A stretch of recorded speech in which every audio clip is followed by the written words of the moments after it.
As I testified in the open air, my heart got so burdened that I spent all night crying to God. The Pentecostal denominations saw no marked difference between them and the others. Some still don't.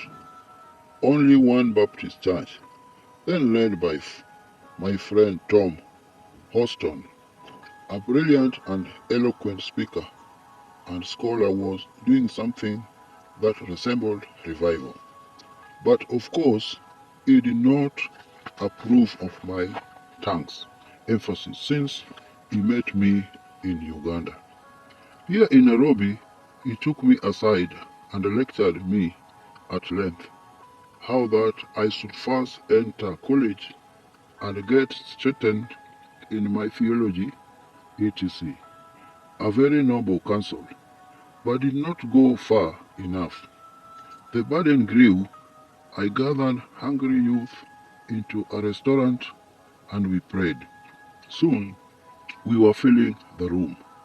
We moved on to YMCA Central. We became too many for the room too. I was living at Ruaraka one evening as I passed by Kariako Social Hall. I saw Jehovah's Witnesses gathered for their doctrine. I became suddenly angry and groaned within me. I prayed a prayer I would never dare to in my normal self, to the effect that God would eject them out of the all.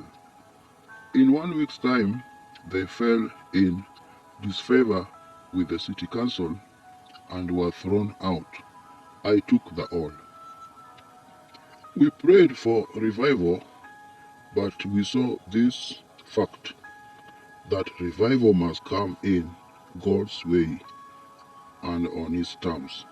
We emphasized that there could be no true spiritual revival minus the Pentecostal experience.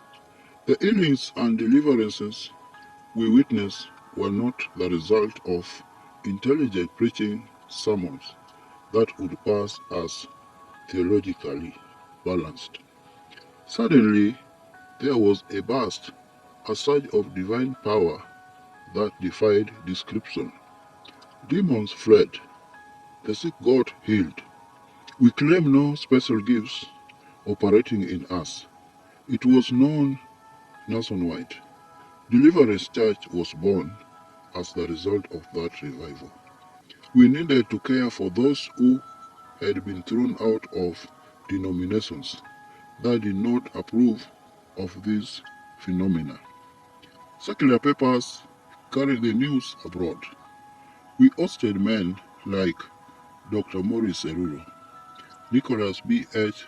Bengu, Kenny Foreman, David Duplessis, and other less known evangelists. Sooner, we moved to Charter Hall, packed in 5,000 souls every Sunday morning. In those short years, we had started branch churches in Kisumu, Mombasa, Kericho, and Kampala. We had also traveled to Malawi, Zambia, Tanzania, Sudan, England, Nigeria, Canada, and the United States as the result of that revival. This was not evangelism. We never sought to draw strategy. No plans were executed. God just broke forth in a sovereign manner. He found vessels to use at that season. Though salvation of souls was paramount, it seems like the air was filled with something supernatural. The churches felt it, the saints felt it, the authorities felt it, the sinners also felt it.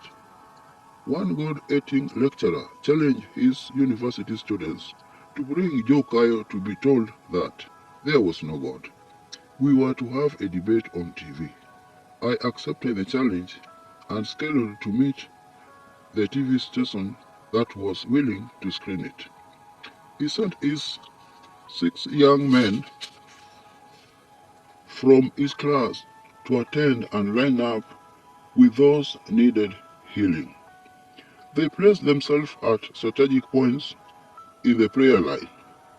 When we started to minister, they all fell on their faces at a go. The first one to recover ran for the nearest exit.